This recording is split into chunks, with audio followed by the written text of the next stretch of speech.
would you tend to shift your weight away from, when the right ear comes to the right shoulder, would you tend to shift your weight to the left or to the right?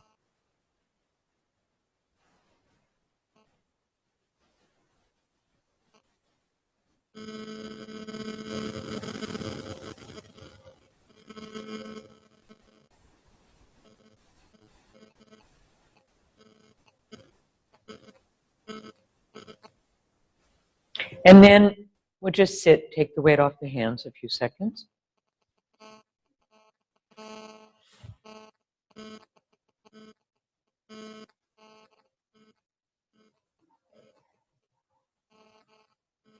What do we know about the importance of the head in human movement? Just rhetorical question. I'll let you have your own thoughts for a moment. Primacy of the organization of the head. And now lean on your hands behind, cross your legs over the other way.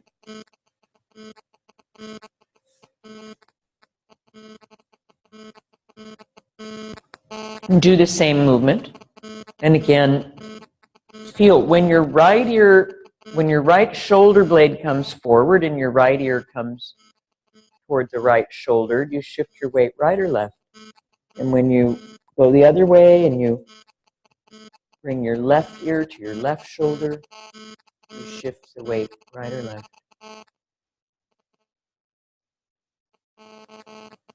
What do you do with the pelvis? And depending on what you do with the pelvis, how does the whole shape of your spine change?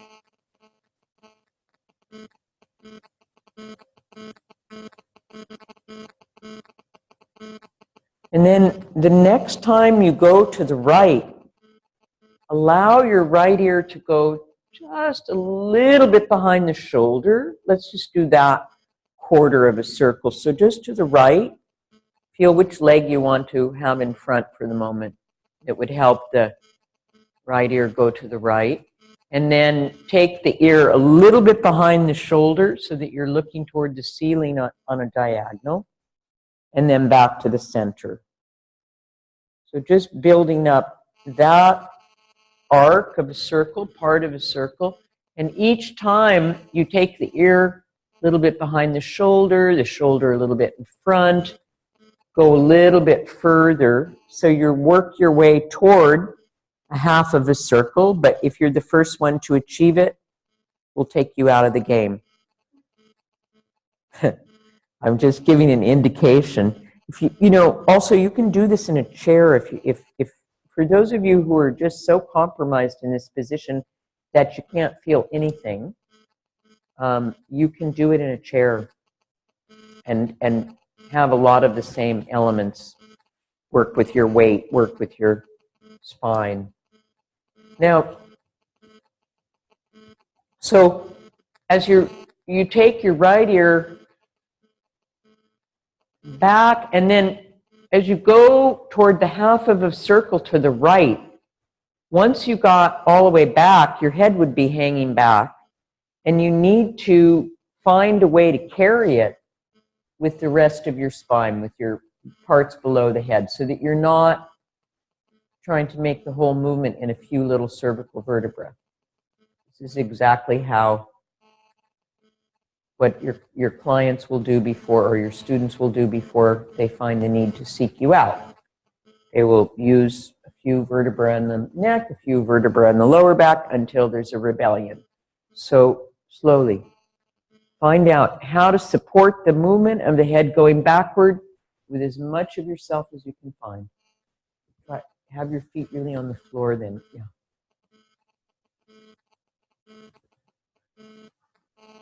What do you need to do with your pelvis, with your chest,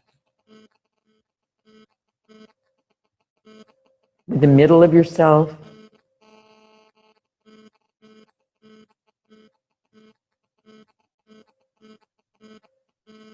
With your shoulders.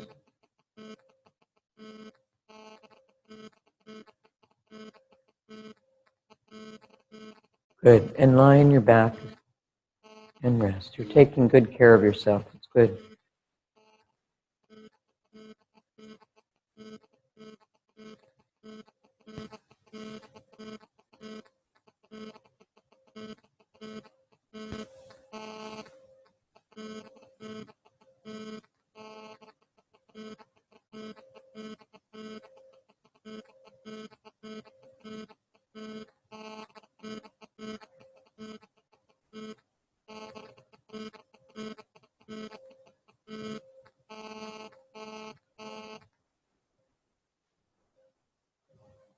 And roll your head right and left and feel if you feel the echo of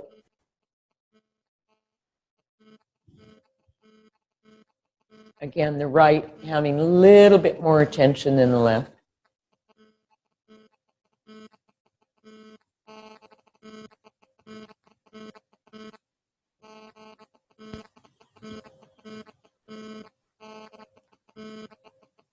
And come up to sitting again.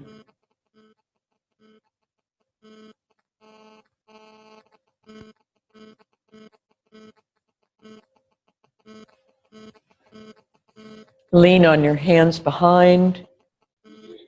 Cross your legs. Any way you want. And then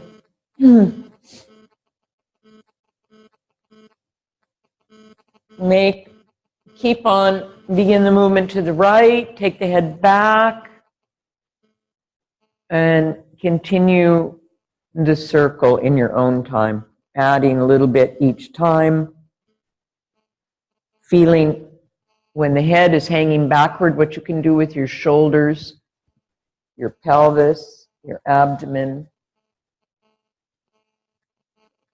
how to support the neck in that position and carry it, help carry it around the circle. So it's not, obviously it's not that the neck doesn't move at all, but our tendency would be to do the whole thing with the neck, and we want to find out how the proximal can carry the distal, how the body can carry the head. So that little by little, more of our spine knows about it. Pelvis knows about it.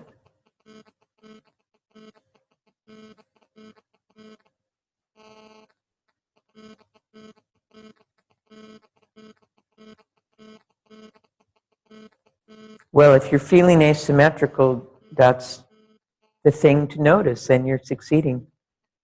Feel what you feel. Don't struggle with what you feel. If you embrace what you feel, then there's a possibility for a process to move forward. If you struggle with it, then you get noise in your brain. Just feel what you feel. And if you feel your asymmetry, more power to you. So the whole, well, you'll see as we go, but we're going to study the asymmetry. We're going to embrace the asymmetry, and at the same time feel how we can be adaptable enough that the asymmetry stops being an issue. Just feel whatever you feel. Don't say no to yourself. Or say no and see what kind of noise you can generate.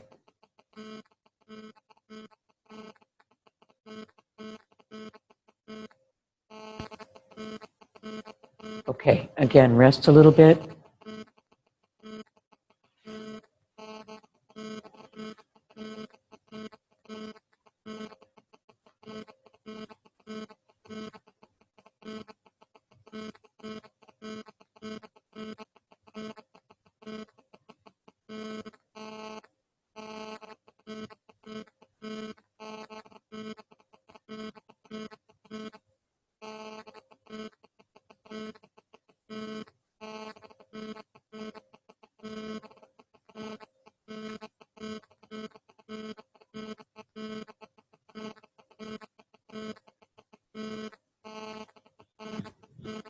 Roll your head right and left.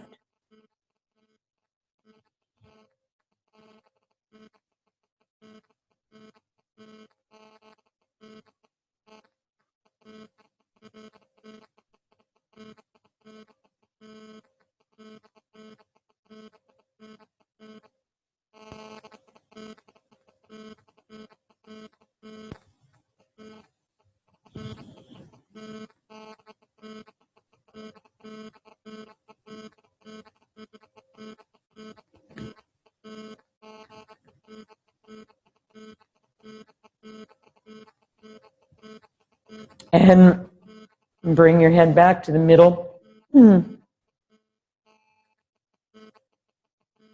Come up to sitting again.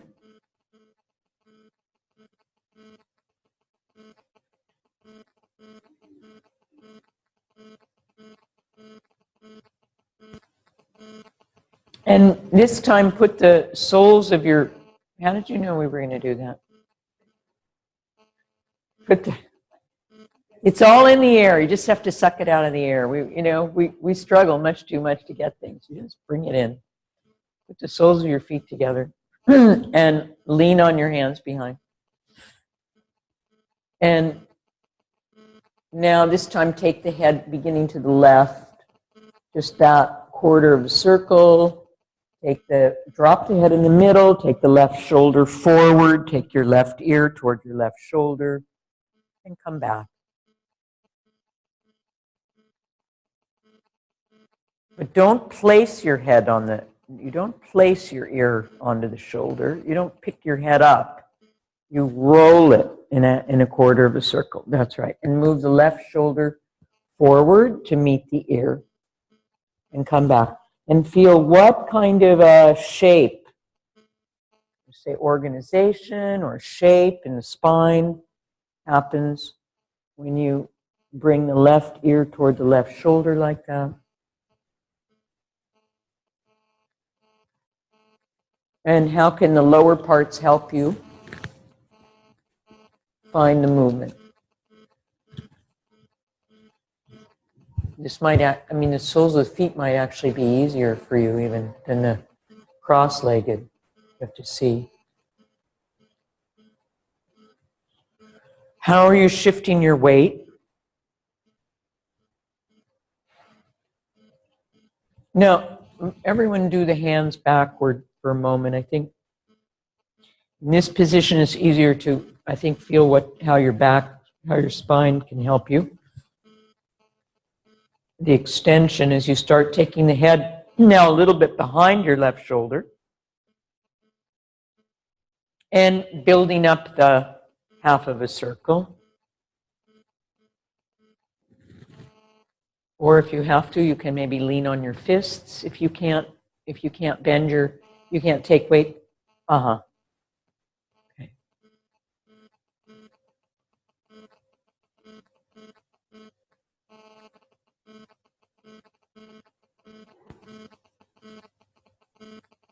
Yeah, this holds some interesting answers to all that. If you can find a pattern all the way through, maybe because the shoulder's tired because it's carrying too much weight. It's tired. Yeah.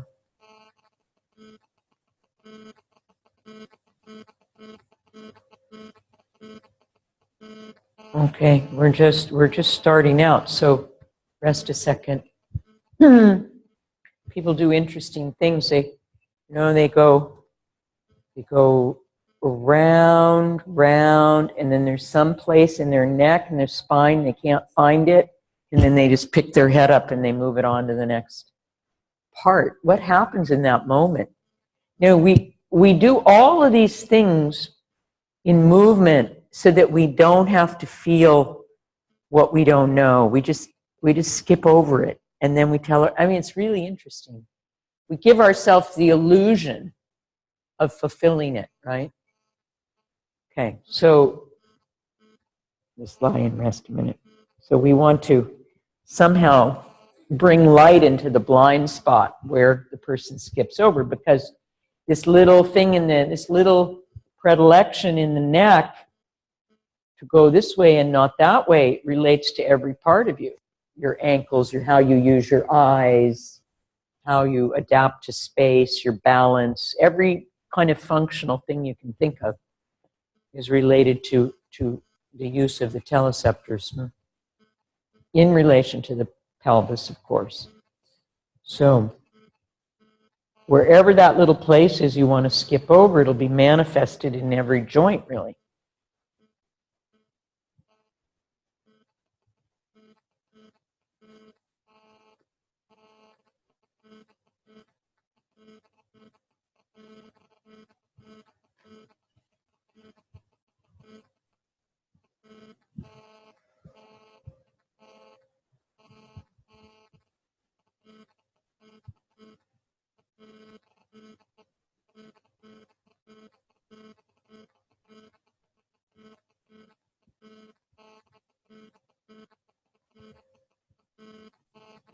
And many of you are not skipping over. You're taking your time, you're finding it. So it just depends. Now, come up to sitting again. Put the hands back. And you might, I don't know, you can try with the soles of the feet together also. It's easier in some ways than, on the floor you can see. Now, lean on the hands, put the fingers backward. And a few times take the head forward and then take the head backward. Just that. No, it's not part of the head circles exactly, but just feel how you would carry the head back a few times and what you would do lower down with your pelvis and your belly. And is there some movement in the shoulder blades when you do that? Could there be movement in the shoulder blades?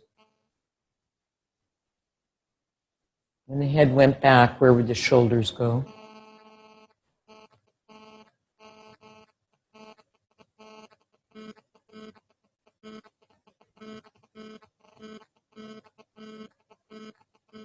And notice in the way that you're leaning on your hands, keep on doing that. And feel, if you can also feel if one hand or one arm is closer to your pelvis than the other. In other words, is there some kind of asymmetry in this position? You put the hands equally close to the sides. And then stay like that with your head hanging backward, if you can. Do something with your shoulders, something with your upper back to help you. Find out how to alleviate the strain in the neck. Something with your sternum. And from there, take the head right and left with the help of the movement of your shoulders, the backward part of the circle. Take it right and left with the head hanging back. How would the shoulders help you?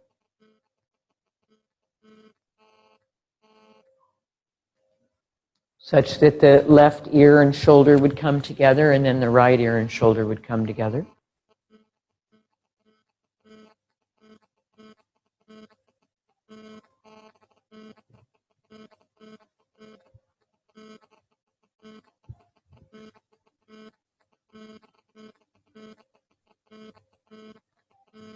Good, and just sit and rest.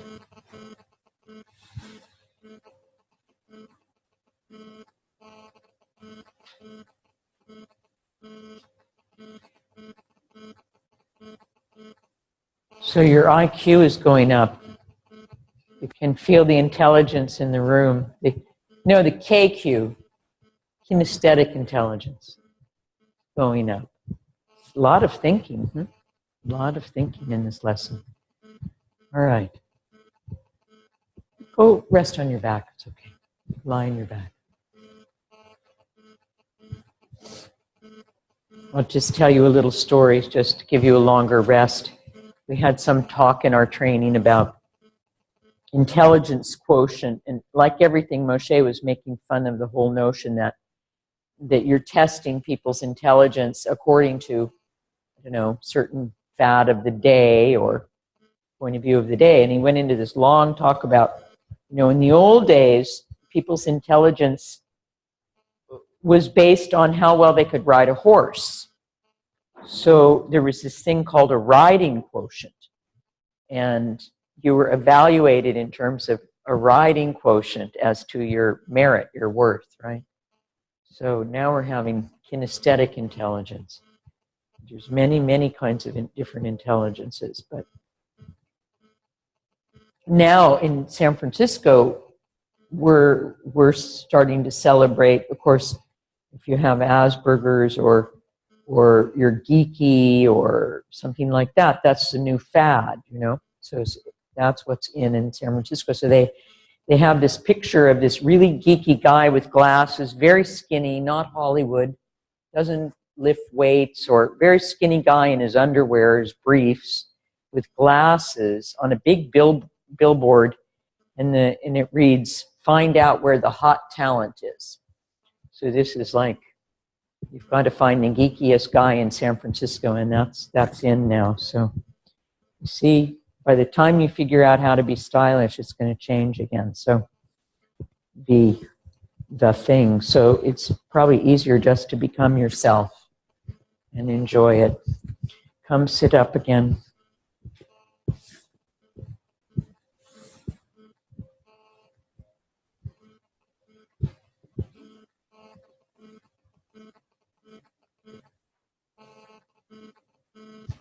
Put the soles of your feet together.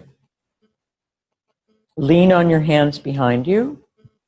Put the hands backward, fingers backward. And starting to the left now, drop the head to the left, bring the left ear to the left shoulder, let the head go back. See if you can complete the circle. Take your time.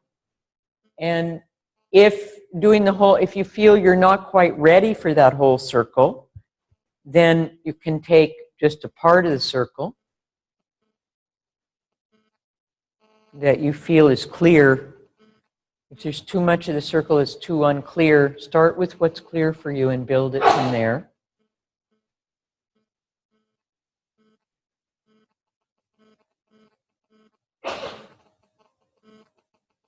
And so, yeah, I mean, everyone's doing it. There's no two people doing it exactly the same way.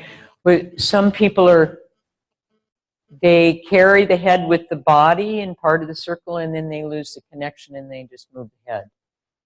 Go slow.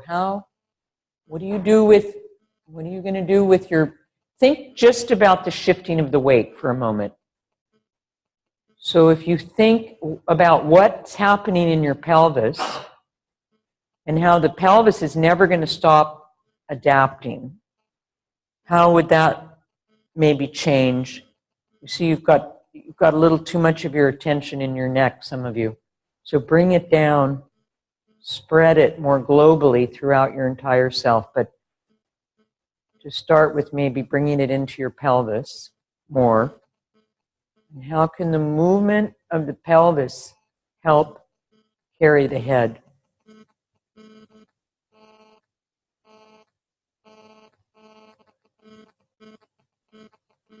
And where do you shift the weight? When the head is to the right? Are you sitting more on your right sitting bone or your left? When the head is to the left?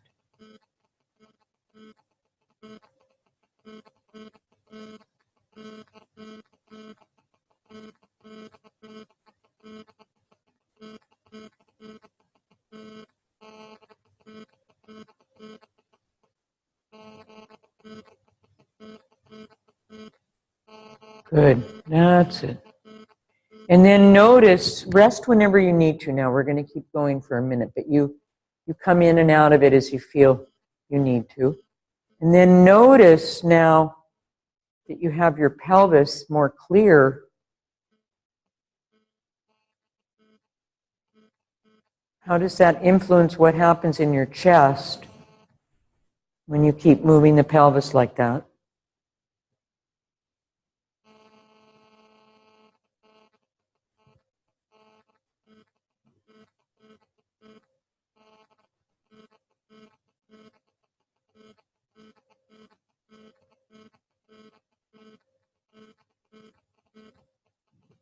Okay. So tempting to look at people, but I'm going to resist. It's so many variations on the... Stand up and walk around for a minute. We're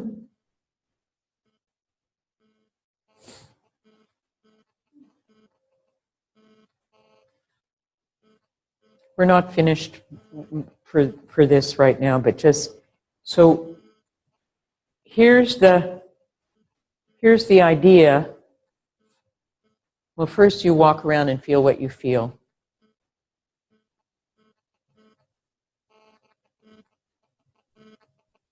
How you move through space.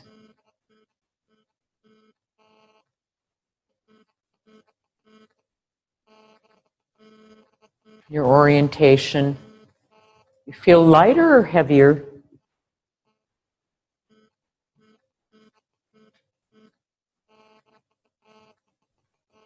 What feels different from this work with the head and the neck? Alexander built his whole method on this. So try to find something to justify him. Your Tasmanian ancestor. Huh?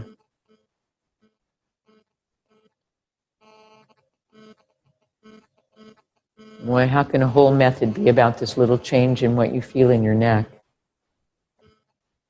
And then Feldenkrais stole it from him and put the pelvis into it.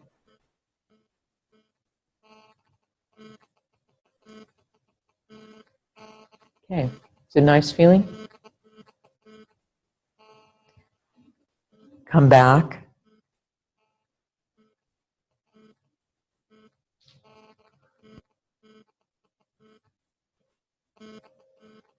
Just lie on your back for a minute.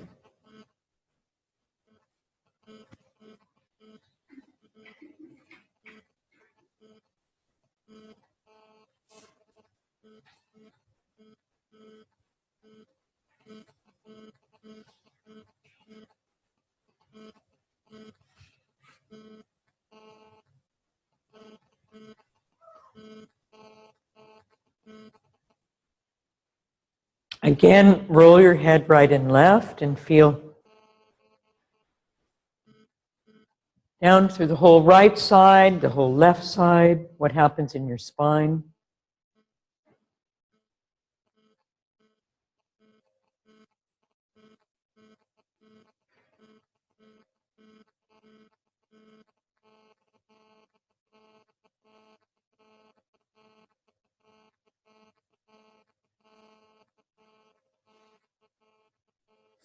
And then come sit up again.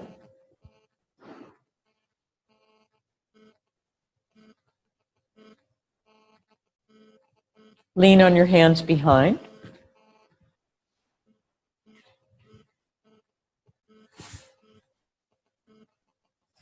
And this time, we won't do the circling, but take just the lateral, we say the purely lateral part of the movement means the side bending part of the movement. So you take your right ear to your right shoulder, and then you take your left ear to your left shoulder. So not dropping the head forward, not dropping the head back.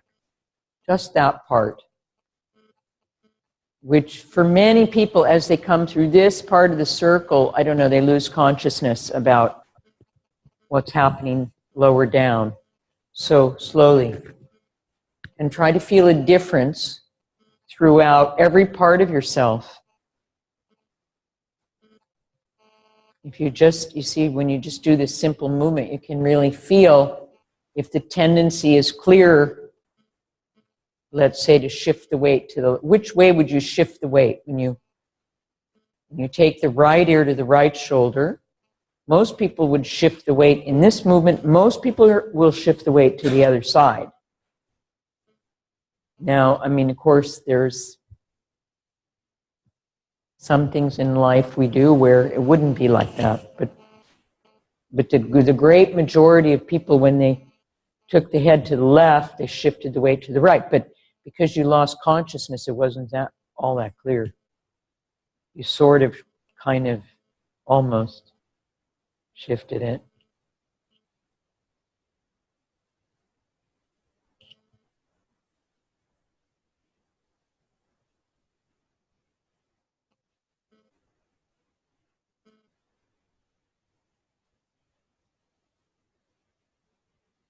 And try to find out the differences in how you do it one way and the other.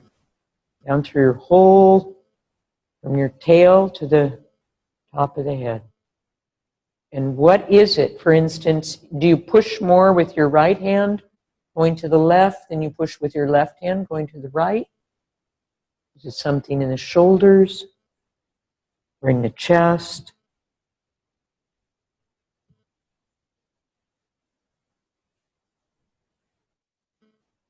Not coming through the circle now, just as if you would take your head just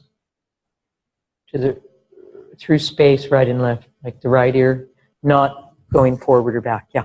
So you can just study the weight shift.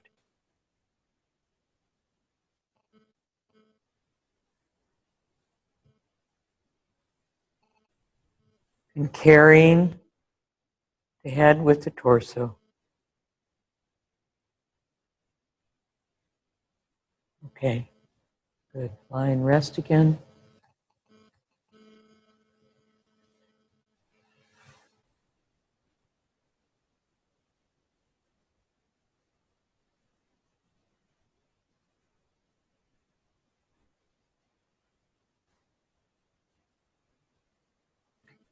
So well, actually I'll be quiet for a moment, leave you to feel yourself lying on the floor. Where do you feel more clear in yourself?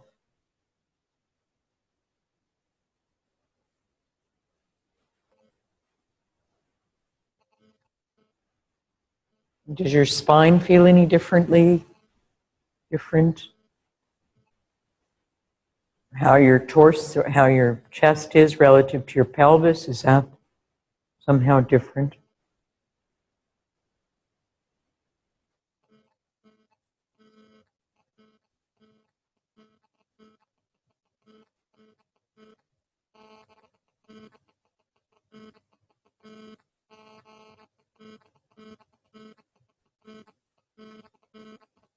Roll up to sitting.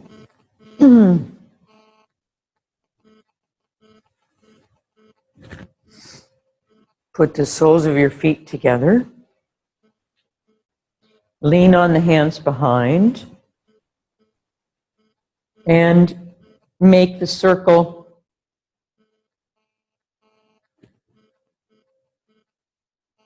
starting to the right,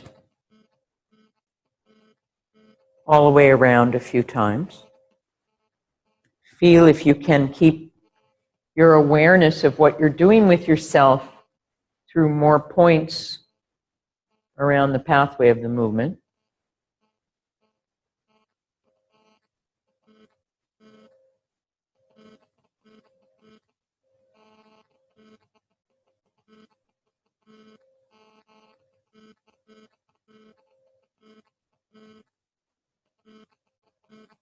So when you take your left ear to your left shoulder, shift your weight to the right sitting bone. Shift your weight the opposite of the head, of the ear. And then when the head goes back, how would you'd shift the weight forward, push the abdomen out, wouldn't you? And the head goes forward. That's it. Don't over effort. Keep the effort low and the sensitivity high. Now you start to really, for many, many people now, it's like what happens in the middle of yourself, which is like somewhere right below the sternum, isn't it? It's kind of bending, coming into the spine. That's it. Go slow. Or not coming into the spine.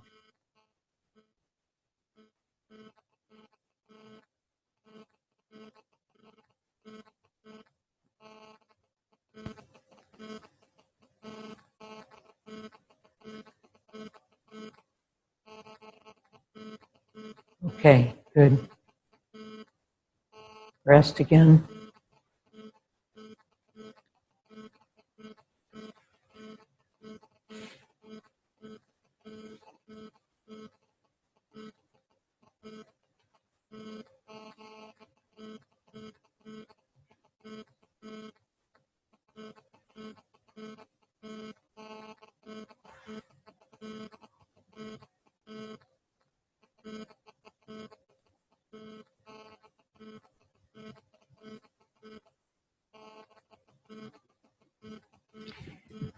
Come sit up. Maybe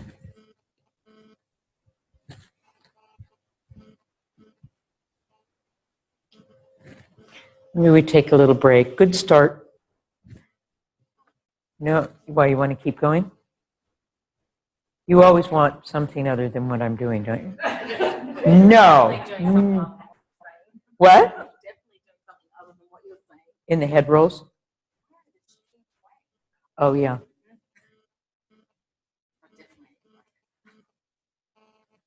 Stand up, walk around.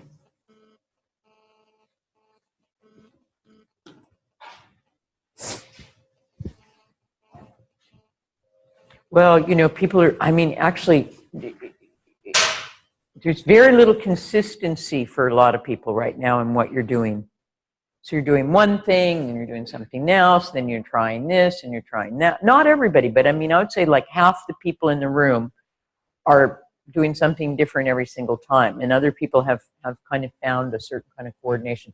So good, just take a break.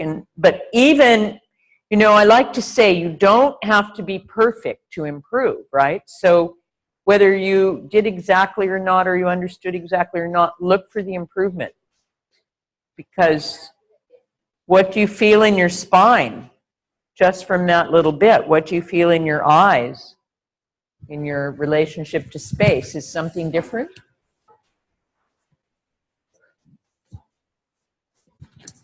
Okay, we'll take 15 minutes.